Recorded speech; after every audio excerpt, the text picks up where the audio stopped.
무례한 사람을 마주할 때 기억하세요.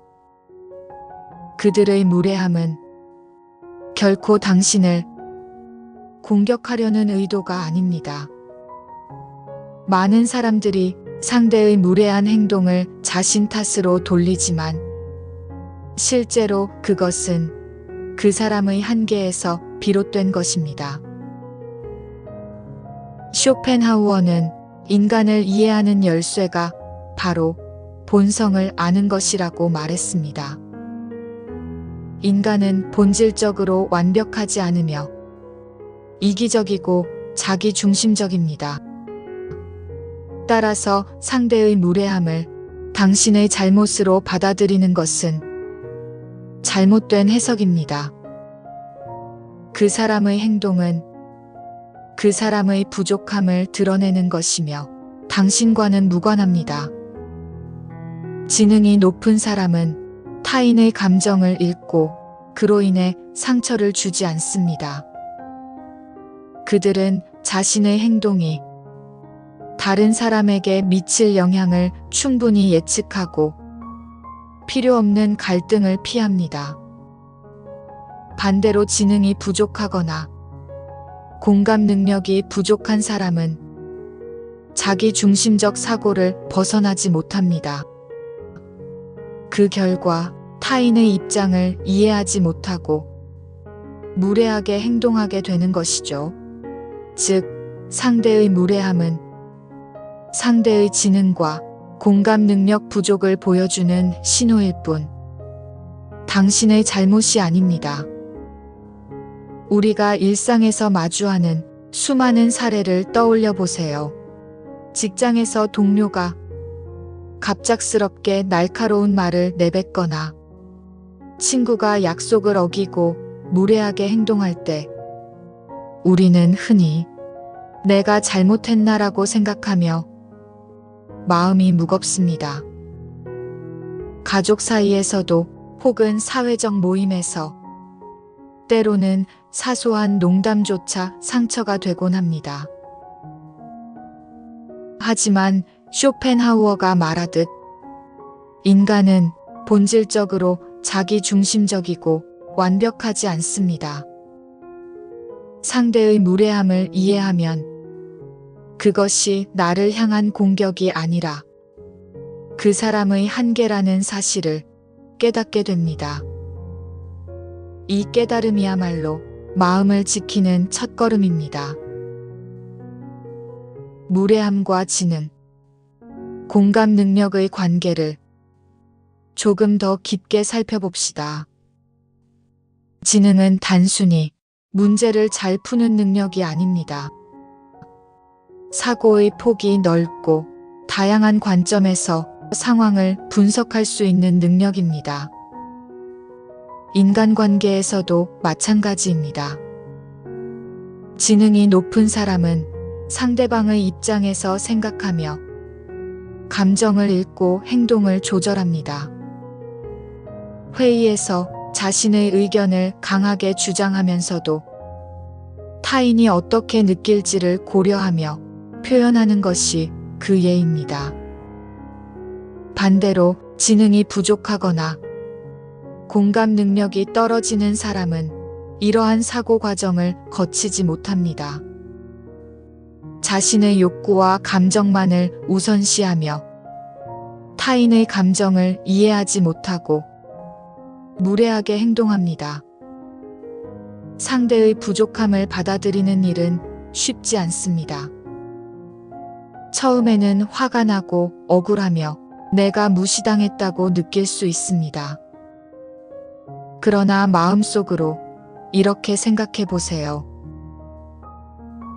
이것은 그 사람의 한계이며 나와는 관련이 없다. 이 단순한 생각이 강력한 보호막이 됩니다. 쇼펜하우어는 인간관계에서 자유를 얻는 방법을 설명하면서 상대의 본성을 이해하고 받아들이는 것이 마음을 지키는 핵심이라고 강조했습니다. 무례한 사람과 마주할 때 우리가 선택할 수 있는 전략은 몇 가지입니다. 먼저 거리두기입니다. 상대가 무례하게 행동할 때 직접 맞서 싸우기보다는 감정적 거리를 유지하며 마음을 보호하는 것이 중요합니다. 둘째, 반응을 최소화하기입니다. 우리가 화를 내거나 공격적으로 반응하면 상대의 부족함에 에너지를 더해주는 꼴이 됩니다. 셋째, 상대의 행동을 분석하고 이해하기입니다. 무례함의 원인이 상대의 지능과 공감 부족임을 이해하면 감정을 조절하기가 훨씬 쉽습니다. 마지막으로 자신을 탓하지 않기입니다. 상대방의 한계는 당신과 무관하며 상처를 받는 것도 자연스러운 반응이지만 그것이 당신의 잘못이 아님을 명확히 인식하는 것이 중요합니다. 예를 들어보겠습니다. 친구가 약속을 어기고 무례하게 행동했을 때 우리는 흔히 내가 잘못했나라고 자책하지만 실제로 그 친구의 행동은 그 사람의 한계에서 비롯된 것입니다. 직장에서도 마찬가지입니다. 동료가 무례하게 행동하거나 상사가 갑자기 화를 내더라도 그것은 그들의 사고 능력과 감정 조절의 한계에서 나온 것이지 당신과는 무관합니다. 우리가 이 사실을 받아들일 때 마음은 훨씬 가벼워집니다. 상처가 사라지는 것은 아니지만 더 이상 우리 삶을 지배하지 못합니다. 쇼펜하우어는 인간 본성을 이해하면 자유로워질 수 있다고 말했습니다. 인간은 완벽하지 않고 때로는 이기적이며 자기 중심적입니다. 무례함은 이러한 본성을 드러내는 한 예일 뿐입니다. 우리가 그 무례함을 자신의 잘못으로 받아들이지 않고 냉철하게 분석하며 마음을 지키는 연습을 할 때 인간관계에서 더 큰 자유를 얻습니다. 무례한 사람과 부딪힐 때 중요한 것은 세 가지입니다. 첫째, 상대를 바꾸려 하지 않고 자신의 마음을 지킨다. 둘째, 상대의 무례함을 분석하고 그것이 상대의 한계에서 비롯된 것임을 이해한다. 셋째, 화를 내거나 자책하지 않고 감정을 통제하며 마음의 거리를 유지한다. 이 세 가지 원칙만 실천해도 우리는 인간관계에서 불필요한 상처를 줄이고 스스로를 보호할 수 있습니다. 무례함의 본질을 이해하고 자신의 감정을 지키는 법을 익히는 것은 삶을 살아가는 데 있어 필수적인 지혜입니다.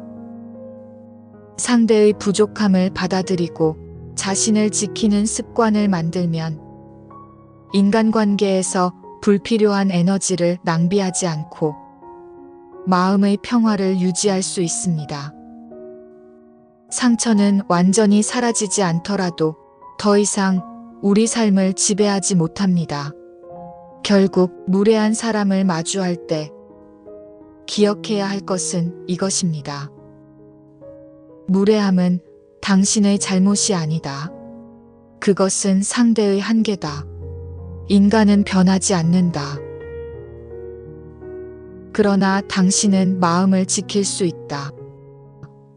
쇼펜하우어의 가르침처럼 인간 본성을 이해하고 상대의 한계를 받아들일 때 우리는 인간관계에서 자유로워지고 자신에게 충실한 삶을 살아갈 수 있습니다.